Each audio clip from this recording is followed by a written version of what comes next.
ఇప్పుడే country delight యాప్ని download చేసుకోండి. Download the country delight app now.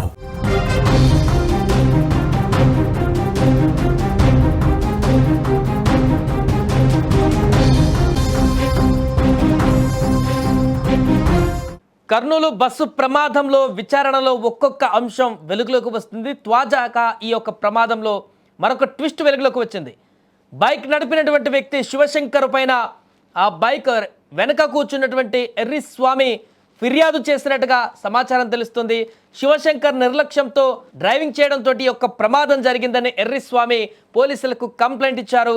మద్యం తాగినట్టుగా కూడా ఎర్రి స్వామి ఒప్పుకున్నారు. వారిద్దరు కూడా మద్యం తాగి ఆ డ్రైవింగ్ మొదలుపెట్టినట్టుగా తెలుస్తుంది. ఉలిందకొండ పిఎస్లో ఎర్రి స్వామి ఫిర్యాదు చేయడంతో ఎర్రి స్వామి ఫిర్యాదు మేరకు శివశంకర్ పైన కేసులు కూడా నమోదు చేశారు. పలు సెక్షన్ల కింద ఈ యొక్క కేసులను కూడా నమోదు చేశారు ఉలిదండ పైన ఆ పోలీస్ స్టేషన్లో. తాజాగా దీనికి సంబంధించినటువంటి అంశం వెలుగులోకి రావడం జరిగింది. ఆ ఎఫ్ఐఆర్కి సంబంధించిన వివరాలు కూడా బయటికి రావడం జరిగింది. దీంతో ఈ యొక్క ప్రమాదంలో కీలకమైనటువంటి వ్యక్తిగా ఉన్నటువంటి శివశంకర్ పైన తను చనిపోయినప్పటికీ కూడా ప్రమాదంలో మూలమైనటువంటి వ్యక్తి కాబట్టి తన పైన కూడా కేసులు నమోదు చేశారు. 281, 125/A, 106/A సెక్షన్ల కింద కేసు నమోదు చేసినట్టుగా తెలుస్తుంది.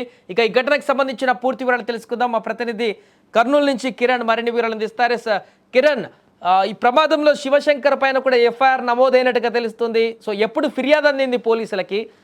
ప్రమాదం జరిగిన నైటే అందిందా, తర్వాత ఫిర్యాదు చేశాడా ఎర్రి స్వామి? అప్డేట్స్ ఏంటి? కర్నూలు జిల్లా చిన్నపేట వద్ద జరిగిన బస్సు ప్రమాదంలో మరో తీసుకైతే చోటు చేసుకుందని చెప్పుకోవచ్చు. ఘటనపై ఉలిందకొండ పిఎస్ లో కేసు నమోదైంది. అయితే ఈ దీంట్లో కీలకమైన విషయం ఏమంటే, ఎవరైతే శివశంకర్ బైక్ నడిపిన వ్యక్తి శివశంకర్ వెనకాల కూర్చున్న ఫ్రెండే ఫిర్యాదు ఇచ్చాడు.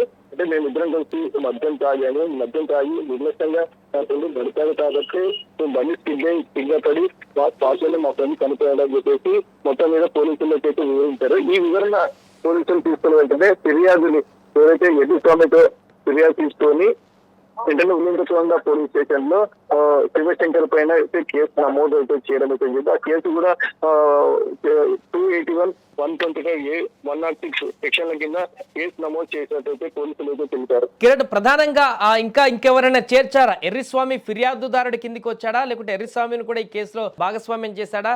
అంటే డయల్ 100 కూడా చేసినట్టుగా, కాల్ చేసినట్టుగా ప్రమాదం జరిగిన తర్వాత ఒక సమాచారం తెలుస్తుంది. ఆ రోజు రాత్రి ఎర్రి స్వామి ప్రమాదం జరిగిన తర్వాత శివ ఫోన్ తీసుకొని డయల్ 100కి ఇట్లా కాల్ ఏమైనా చేశాడా? ఎప్పుడు కంప్లైంట్ చేశారు? అయితే ఆ రోజు కింద పడిన వెంటనే ప్రమాద స్థలంలోనే శివశంకర్ అయితే మృతి చెందడం జరిగితే గాయాలతో బయట పెట్టారు. స్వామి ఏదైతే రోడ్డు మీద తన ఫ్రెండ్ శివశంకర్ ని పక్కకి లాగి పక్కన పెట్టాడు. అయితే అప్పుడు చూడగానే శ్వాస లేదని చెప్పేసి నిర్ధారించుకున్న ఎరుస్వామి అయితే బైక్ ఏదైతే రోడ్డు మీద ఉన్న బైక్ ని కూడా పక్కకు లాగాలనుకున్నాడు. అది కూడా కొంచెంలో ఆ బస్సు వచ్చి ఇప్పుడు ఏదైతే ప్రైవేట్ ట్రావెల్స్ బస్సు దానికి ఢీకొనడంతోనే ఇతను ఎరుస్వామి బయటపడ్డాడు, వెళ్ళిపోతాడు. ఢీకొని ముందుకు తీసుకొని పోయిన బస్సు మంటలో కాలిపోవడం చూసి ఎరుస్వామి వితౌట్ గా భయపడి ముందుగా తన గ్రామానికి అయితే వెళ్ళాడు. తన గ్రామానికి వెళ్ళిన తర్వాత ఈ పోలీసులకి ఎరుస్వామి మళ్ళీ ఫిర్యాదు చేశాడు. పోలీసుల అదుపులోకి వెళ్ళాడు. పోలీసుల అదుపులో నిన్న మొత్తం కీలక సమాచారంగా మారిన ఎరుస్వామి నిన్న మొత్తం స్టేట్మెంట్ అయితే ఇచ్చాడు.